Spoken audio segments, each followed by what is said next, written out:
ایک دفعہ کی بات ہے کہ شہر سے دور ایک قصبے میں ایک کنجوس آدمی رہا کرتا تھا۔ کہتے ہیں جب قیدر کی شامت آتی ہے تو وہ شہر کا رخ کرتا ہے، مگر جب میاں کنجوس کی شامت آئی تو ان کی بیوی نے ان سے آموں کی فرمائش کر دی۔ میاں کنجوس کا اصل نام حامد خان تھا، مگر محلے کا ہر چھوٹا بڑا آدمی کنجوسی کی وجہ سے ان کو میاں کنجوس کہتا تھا۔ خیر، میاں کنجوس نے فرمائش سن تو لی، پھر بہت ہمت کر کے اپنے صندوق میں سے کچھ پیسے نکالے اور بہت شان سے اپنی جیب میں رکھ کر بازار کا رخ کیا۔ میاں کنجوس سب سے پہلے ایک آم والے کے پاس پہنچے اور اس سے دام معلوم کیا تو اس نے کہا 150 روپے کلو۔ یہ سنتے ہی میاں کنجوس کانوں کو ہاتھ لگاتے ہوئے بولے، ارے بھائی اتنے مہنگے، کچھ تو کم کرو۔ یہ سن کر آم والے نے جواب دیا، اس سے بھی سستے لینے ہیں تو آگے جاؤ۔ میاں کنجوس فوراً آگے بڑھ گئی۔ آگے چل کر دام دریافت کرنے پر معلوم ہوا کہ آم 150 روپے کلو ہی ہے۔ دام سن کر کنجوس میاں برا سا منہ بنا کر اس سے بولے، خدا کا خوف کرو، اتنے مہنگے آم بیچتے ہو، اتنا عمدہ مال سستا نہیں ملے گا۔ آم والے نے کہا۔ اب میاں کنجوس ایک اور آم والے کے پاس پہنچے۔ آموں کی حالت قابل دید تھی، پچکے گلے سڑے جن سے رس بہتا نظر آ رہا تھا۔ ہزاروں کی تعداد میں مکھیاں بن بنا رہی تھیں۔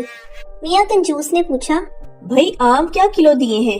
آم والے نے جواب دیا، سب سے سستا لگایا ہے، صرف 80 روپے کلو۔ میاں کنجوس غصے سے جھنجھلائے اور بولے، اتنے خراب آم 80 روپے کلو؟ آم والے نے کہا، بابو جی اس سے سستا آم کہیں نہیں ملے گا۔ ہاں آپ کو مفت چاہیے تو وہ سامنے کنویں پر آم کا درخت لگا ہے، وہاں سے توڑ لو۔ یہ سن کر میاں کنجوس بہت خوش ہوئے اور بھاگے بھاگے جا کر کنویں پہ چڑھ گئے اور اچھل اچھل کر آم توڑنے لگے۔ اچانک ان کا پیر پھسل گیا اور میاں کنجوس کنویں میں جا گرے۔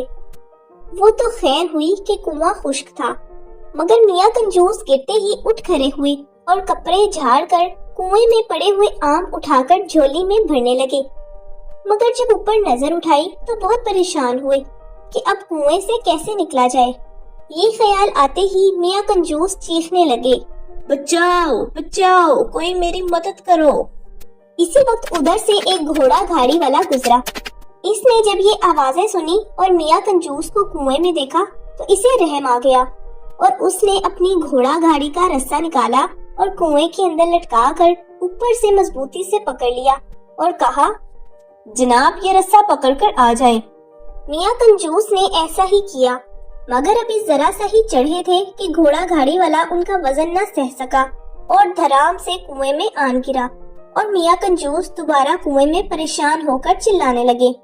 ان کے ساتھ گھوڑا گاڑی والے نے بھی چلانا شروع کر دیا۔ اچانک اس آم کے درخت کا مالک وہاں پہنچ گیا۔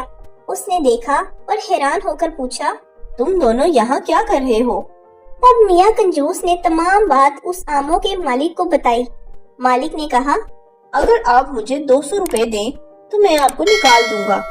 یہ سن کر تو میاں کنجوس بہت پریشان ہو گئے، لیکن انہوں نے آموں کے مالک کو 200 روپے دینے کا وعدہ کر لیا اور جب دونوں کو مالک نے باہر نکال دیا تو میاں کنجوس نے مجبوراً 200 روپے مالک کو دیے اور خالی ہاتھ گھر آ گئے۔ پیارے بچوں، آپ نے دیکھا کہ میاں کنجوس کو اپنی کنجوسی کی کیا سزا ملی۔